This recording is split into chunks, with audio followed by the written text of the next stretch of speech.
Welcome to the second lecture of computer. So आज के इस लेक्चर में हम डिस्कस करने वाले हैं generations of computer.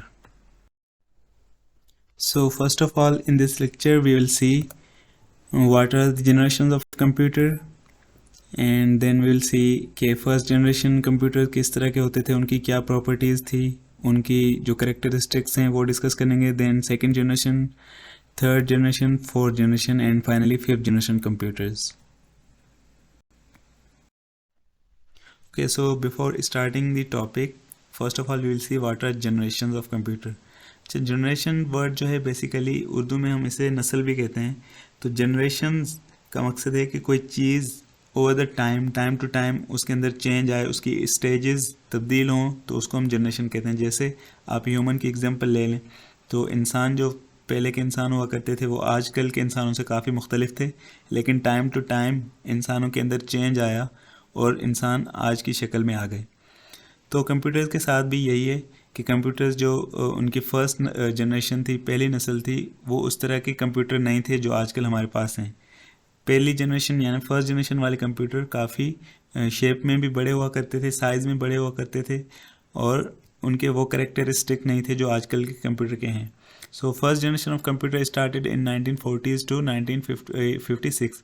So first generation of computer के अंदर हमारे पास जो डिवाइसेस स्टोरेज और प्रोसेसिंग के लिए यूज़ हुआ करती थी वो थी वैक्यूम ट्यूब्स। वैक्यूम ट्यूब्स एक छोटी सी डिवाइस हुआ करती थी जिसके थ्रू कंप्यूटर स्टोर करता था डेटा और उसको प्रोसेस करता था। इसके अलावा computers of the first generation were very large in size. उनका जो साइज़ था वो काफ़ी बड़ा हुआ करता था, तकरीबन एक कमरे के साइज़ के जितना कमरे में मुश्किल से फिट आया करते थे। इसके साथ साथ consume a lot of electricity. वो वाले कंप्यूटर बहुत ज़्यादा बिजली लिया करते थे, बहुत ज़्यादा एनर्जी कंज्यूम किया करते थे। इसी वजह से दे produced a lot of heat. ठीक है, तो इसी वजह से वो बहुत ज़्यादा गर्म हो जाते थे, और जिस कमरे में हुआ करते थे, जिस रूम में, उसका टेम्परेचर हाई हो जाता था, उसके साथ साथ उसकी सराउंडिंग का टेम्परेचर भी हाई हो जाता था, because they consume a lot of electricity and produced a lot of heat. इसके साथ साथ इस जनरेशन के कंप्यूटर को जो इंस्ट्रक्शन दी जाती थी या उससे काम लेने के लिए जो है वो प्रोग्रामिंग लैंग्वेज यूज़ की जाती थी, वो थी मशीन लैंग्वेज, यानी बाइनरी लैंग्वेज के ज़रिए कंप्यूटर से काम लिया जाता था, विच वाज वेरी डिफ़िकल्ट। और सिर्फ ये वही लोग कर सकते थे कंप्यूटर को यूज़ जिनको एक्सपर्टीज़ हासिल थी कंप्यूटर को चलाने में। आम या कॉमन मैन इसको कंप्यूटर को यूज़ नहीं कर सकते थे, फर्स्ट जनरेशन कंप्यूटर्स को। इसके साथ साथ इसमें ऑपरेटिंग सिस्टम नहीं था, इस वजह से भी इसको चलाना थोड़ा सा मुश्किल हुआ करता था, और इसको एक्सपर्ट ही सिर्फ ऑपरेट किया कर सकते थे। उसके साथ साथ इसकी एग्जांपल अगर हम देखें तो ENIAC, UNIVAC, IBM 701, these are the example of first generation computer. ENIAC stands for electronic numerical integrator and calculator, and UNIVAC stands for universal computer. So ये कुछ एग्जांपल हैं फर्स्ट जनरेशन कंप्यूटर्स की। Okay, so moving to the next generation of computer, which is second, started in 1956 to 1963. So basically second generation of computer के अंदर vacuum tubes की जगह जो devices या टेक्नोलॉजी यूज़ होने लगी वो थी ट्रांजिस्टर्स। अब ट्रांजिस्टर के आने से कंप्यूटर का जो साइज़ है वो मज़ीद छोटा हो गया, स्मॉल हो गया, और उसकी जो प्रोसेसिंग है वो मज़ीद फास्ट हो गई, and they become more reliable. इसके साथ साथ मशीन लैंग्वेज की जगह यानी बाइनरी की जगह आप कंप्यूटर को इंस्ट्रक्शन देने के लिए, कंप्यूटर को चलाने के लिए असेंबली लैंग्वेज यूज़ होना स्टार्ट हो गई, जिसकी वजह से कंप्यूटर को इस्तेमाल करना थोड़ा सा इजी हो गया। इसके साथ साथ इसके अंदर इस जनरेशन में मैग्नेटिक टेप्स और डिस्क यूज़ हुआ करती थी for the storage of data. इसके साथ साथ कंप्यूटर जो है वो ट्रांजिस्टर के आने से लेस पावर जो है वो यूज़ करने लगा as compare to the first generation, क्योंकि फर्स्ट जनरेशन में बहुत ज़्यादा इलेक्ट्रिसिटी और एनर्जी की ज़रूरत थी कंप्यूटर को, लेकिन इसमें अब एनर्जी की जो है वो नीड थोड़ी सी कम हो गई बिकॉज ऑफ ट्रांजिस्टर्स। अच्छा, इसकी अगर हम एग्जांपल देखें सेकंड जनरेशन की, तो हमारे पास है IBM 1401, IBM 7090 and CDC 1604। These are the examples of a second generation computer.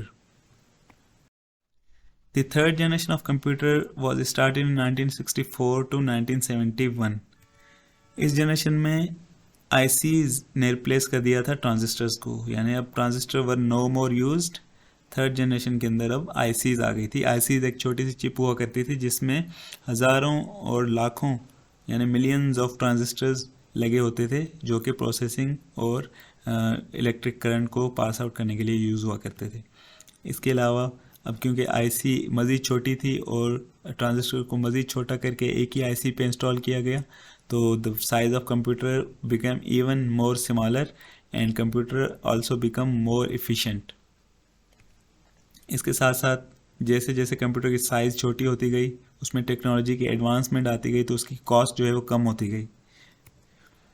और इसके अलावा अगर हम इसमें थर्ड जनरेशन में देखें तो कंप्यूटर्स स्टार्ट करने लगे यूज़ करना कौन सी लैंग्वेज, हाई लेवल लैंग्वेज, जो कि मज़ीद आसान थी, मज़ीद इजीली अब उसको ह्यूमन या जो है वो कॉमन मैन उसको ऑपरेट कर सकते थे as compare to the first and second generation. क्योंकि फर्स्ट में बाइनरी यूज़ हुआ करती थी, सेकेंड में असेंबली, लेकिन अब थर्ड जनरेशन कंप्यूटर के अंदर हाई लेवल प्रोग्रामिंग लैंग्वेज जैसे कोबॉल, फोर्ट्रॉन वगैरह आ गई थी in order to operate the computer. इसके साथ साथ इस जनरेशन के कंप्यूटर ने इस्तेमाल किया ऑपरेटिंग सिस्टम, यानी ऑपरेटिंग सिस्टम जो है वो first time third generation of computer में यूज़ हुआ। इसकी एग्जांपल अगर हम देखें तो IBM 360 और Honeywell 6000 are the example of third generation computer.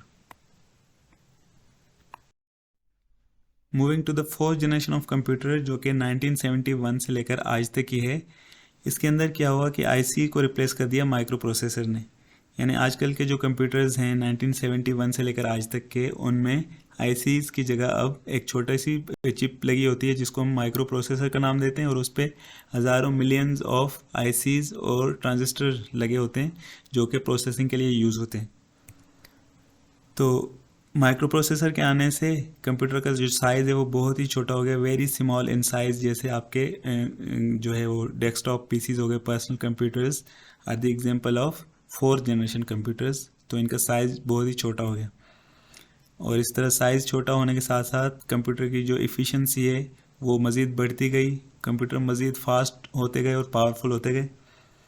और फोर्थ जनरेशन ऑफ कंप्यूटर के अंदर जो है वो ग्राफिकल यूज़र इंटरफेस इंट्रोड्यूस किया गया, यानी जिस तरह आपका विंडोज़ ऑपरेटिंग सिस्टम में ग्राफिक्स होते हैं, आइकन्स होते हैं छोटे छोटे, किसी भी एप्लीकेशन को ओपन करने के लिए आपके पास एक ग्राफिकल इंटरफेस होता है जिसको आप क्लिक करके यूज़ करते हैं, तो वो इसके अंदर इंट्रोड्यूस किया गया। इसके अलावा फोर्थ जनरेशन ऑफ कंप्यूटर के अंदर wide use of networks and internet आया, यानी इसके अंदर अब हमारे पास नेटवर्क्स आ गया था फोर्थ जनरेशन के दौरान कि एक कंप्यूटर दूसरे कंप्यूटर के साथ डेटा शेयर कर सकता है, इंफॉर्मेशन शेयर कर सकता है, आइडियाज़ शेयर कर सकता है, फाइल्स शेयर कर सकता है, यानी कम्युनिकेशन एक कंप्यूटर दूसरे कंप्यूटर के साथ कर सकता है। सिर्फ एक या दो कंप्यूटर नहीं बल्कि हज़ारों लाखों कंप्यूटर्स और ऑल ओवर द वर्ल्ड एक दूसरे के साथ कनेक्ट हो सकते हैं। तो फोर्थ जनरेशन में नेटवर्क का बहुत ज़्यादा यूज़ होने लगा।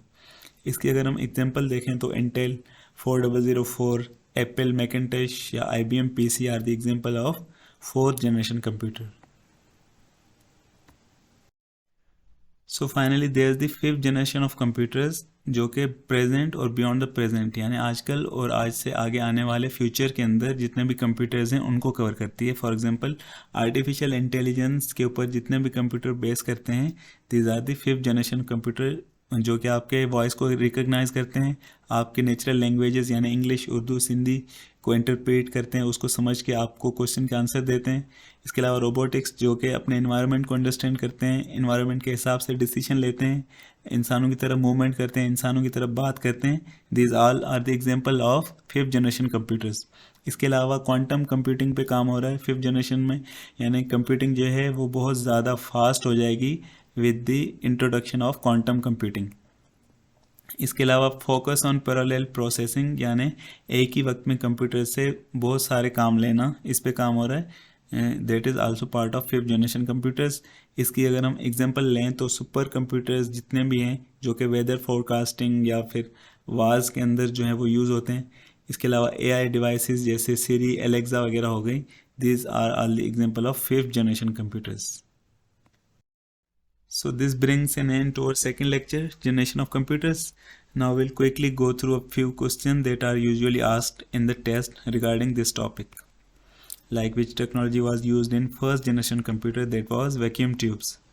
Which generation introduced the use of microprocessor, that was fourth generation. In which generation was the concept of artificial intelligence introduced, that is the fifth generation. And then which technology was used in second generation computer, that was the transistors. Which computer is an example of third generation computer, IBM 360. Which generation started using high level languages, that was the third generation. Which programming language was mostly used in first generation computers, that was the machine languages, or you can also say binary language. The size of computer becomes significantly smaller in which generation, that is the fourth generation, when they introduced the microprocessors. What is a key feature of fifth generation computers, that is artificial intelligence, because fifth generation computers are based on AI. ENIAC is an example of which generation of computer, that was the first generation. Which generation started using high level languages, that was. And that end our lecture here. Thank you very much.